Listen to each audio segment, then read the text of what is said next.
Tapi kan baumu bau bangkai. Iya, bauku memang bau bangkai. Tapi aku adalah Rafflesia Arnoldi. Oh ya? Wah, ceritakan tentangmu dong, Rafflesia.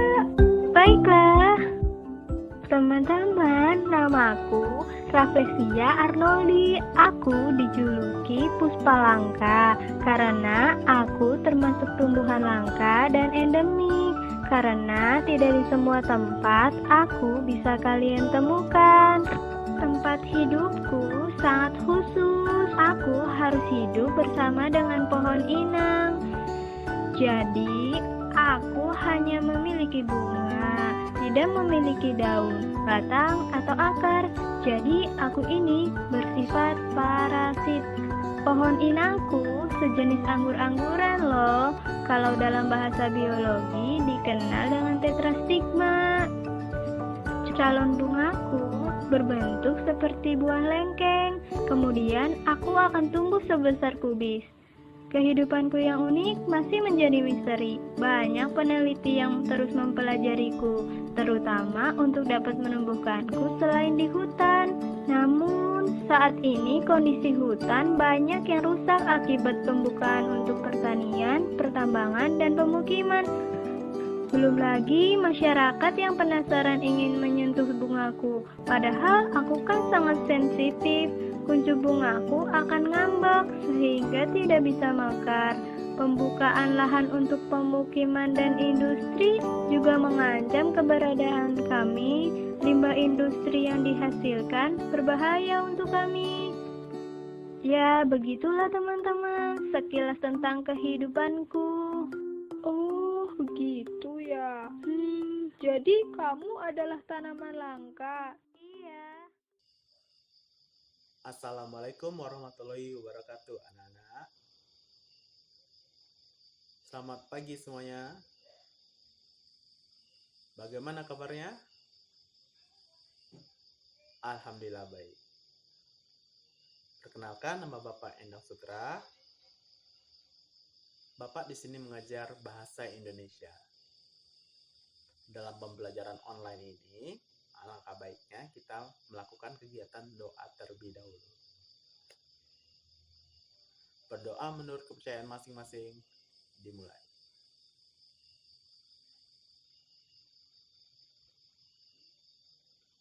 Selesai.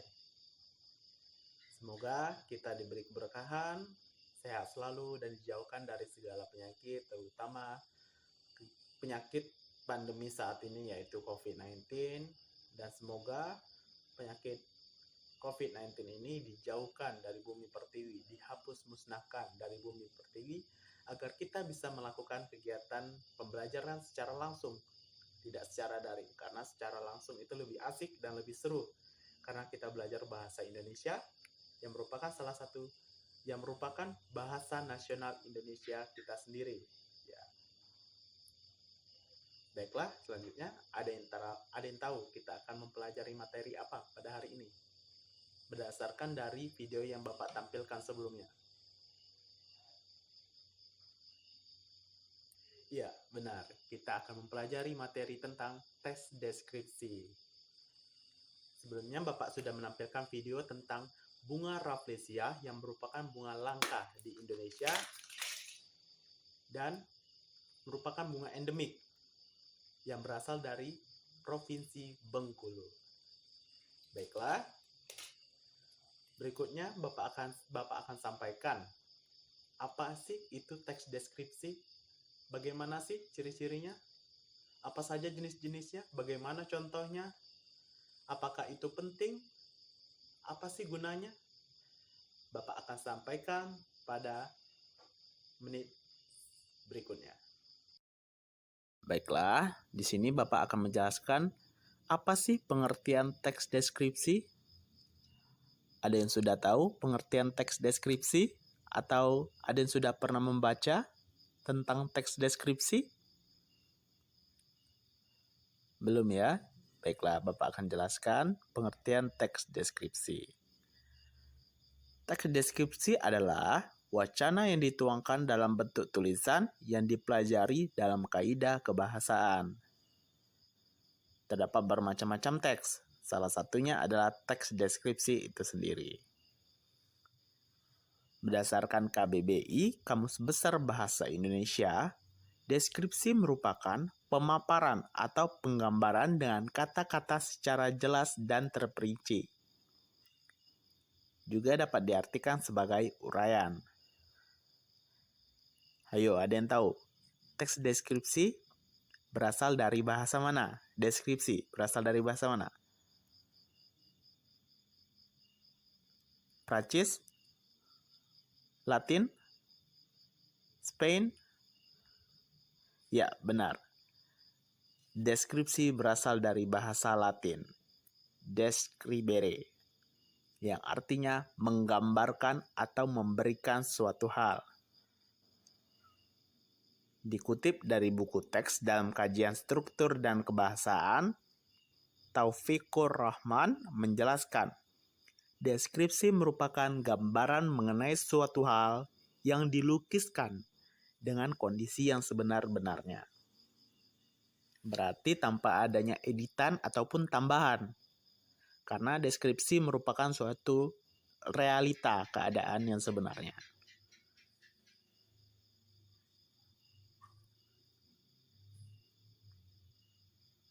Selanjutnya, ciri-ciri teks deskripsi.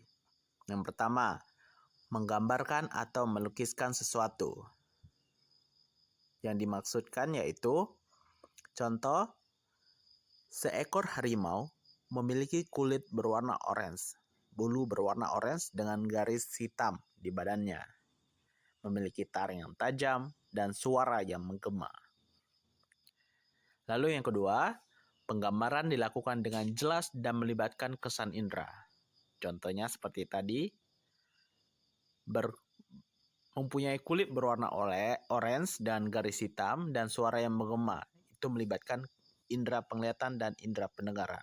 Jadi kita seolah-olah melihat bahwa harimau itu berwarna orange dengan corak hitam, garis hitam, dan mempunyai suara yang menggema. Yang ketiga, membuat pembaca ikut merasakan sendiri atau mengalaminya. Seperti, harimau memiliki gigi yang tajam dan mampu mengoyak daging mangsanya yang keras. Di sini seolah-olah pendengar merasakan bahwa gigi harimau itu tajam dan dapat mengoyak daging-daging yang keras. Seperti itu. Yang keempat, menjelaskan ciri-ciri objek seperti warna, bentuk, dan keadaan secara terperinci dalam keadaan sebenar-benarnya. Seperti yang Bapak sebelumnya tadi jelaskan, harimau memiliki warna orange dengan garis hitam di badannya, memiliki suara yang mengerikan, taring yang tajam, seperti itu.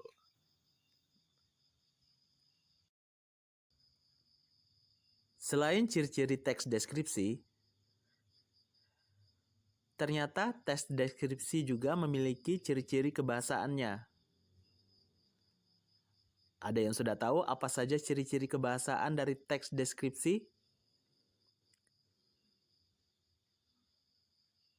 Belum ada yang tahu kan? Baiklah, Bapak akan sebutkan dan jelaskan. 1. Penggunaan kata baku.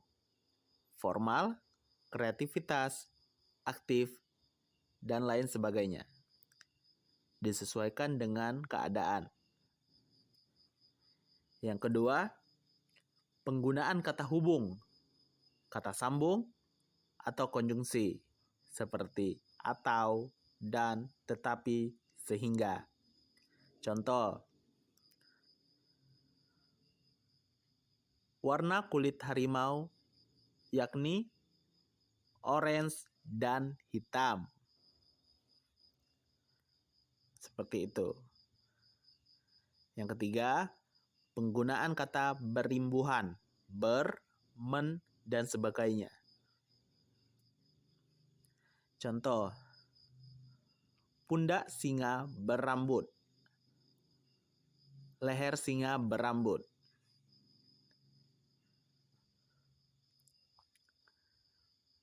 Harimau bertaring, singa bertaring. Nah, seperti itu. Yang keempat, penggunaan kata rujukan. Ini, itu, di sana, di sini, dan tersebut. Contoh, harimau itu tinggal di hutan. Buaya itu tinggal di sungai, tinggal di perairan. Nah, seperti itu. Itu merupakan ciri-ciri kebahasaan dari teks deskripsi. Sampai sini paham? Apa ada yang ingin ditanyakan? Alhamdulillah, kalau sudah paham, kita lanjut ke pokok bahasan berikutnya. Setelah membahas ciri-ciri kebahasaan, Bapak akan menjelaskan kembali tentang struktur teks deskripsi. Ada yang sudah tahu apa saja sih struktur dari teks deskripsi? Ya, bagus. Tapi di sini Bapak akan mengkilas kembali, menjelaskan kembali agar Anda sekalian lebih mengerti. Struktur teks deskripsi terdiri dari 3. Yang pertama ada identifikasi. Apa sih identifikasi itu? Identifikasi merupakan penetapan identitas baik orang, benda, atau objek lainnya. Kedua, klasifikasi. Apa sih yang dimaksud dengan klasifikasi? Klasifikasi merupakan penyusunan golongan atau pengelompokan menurut kaidah yang telah ditetapkan. Ketiga, deskripsi bagian. Deskripsi bagian merupakan paragraf yang berisi tentang manfaat dari objek yang sedang diamati. Ada yang ingin ditanyakan sampai sini? Baiklah. Contoh dari deskripsi bagian ya. Contohnya seperti motor berfungsi sebagai barang transportasi atau kendaraan transportasi bagi manusia. Pesawat adalah alat transportasi melalui jalur udara. Nah, itu kita menyebutkan fungsinya dari benda yang kita amati. Speaker sebagai pengeras suara. Nah, seperti itu ya. Sampai sini paham? Alhamdulillah, kalau sudah paham, kita lanjutkan ke pokok bahasan berikutnya.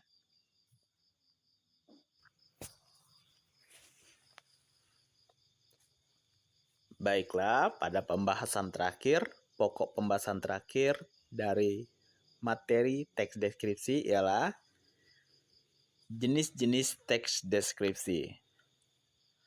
Ada yang sudah tahu apa saja sih jenis-jenis dari teks deskripsi? Atau ada yang sudah paham? Belum ya? Baiklah, di sini Bapak akan menjelaskan dan menyebutkan apa saja jenis-jenis dari teks deskripsi. 1. Teks deskriptif spasial.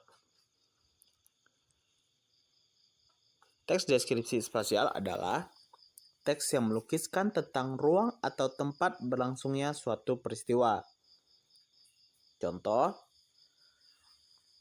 ruangan berukuran 9 meter x 8 meter ini sungguh sangat nyaman ditempati. Sebuah sofa empuk berwarna putih dengan meja kayu berada di tengah ruangan. Nah, itu contohnya. Yang kedua ada teks deskripsi objektif, yakni teks yang menggambarkan suatu hal atau orang dengan mengungkapkan identitas hal atau orang tersebut. Contoh, Pak Raden adalah salah satu guru di sekolahku. Rambut Pak Raden berwarna hitam dan pendek. Warna rambut tersebut terlihat sangat kontras dengan warna kulitnya yang putih. Nah, itu contoh dari teks deskriptif objektif. Yang ketiga, teks deskriptif subjektif, yaitu teks yang menggambarkan objek seperti penafsiran atau kesan perasaan penulis, atau disebut juga tafsiran penulis. Contoh, Pak Raden adalah salah satu guru yang sangat tegas di sekolahku.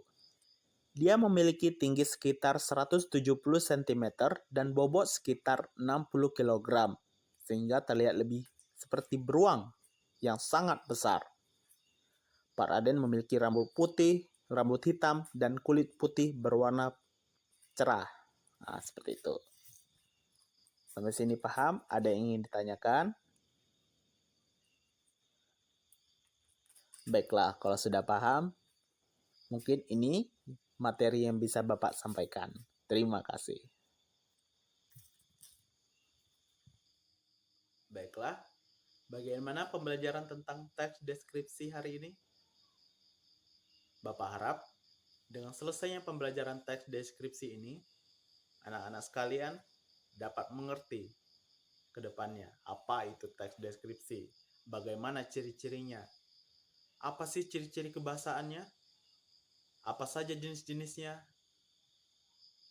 Semoga ke depannya pembelajaran ini dapat menjadi bekal yang bermanfaat bagi anak-anak sekalian, bagi ananda-ananda sekalian.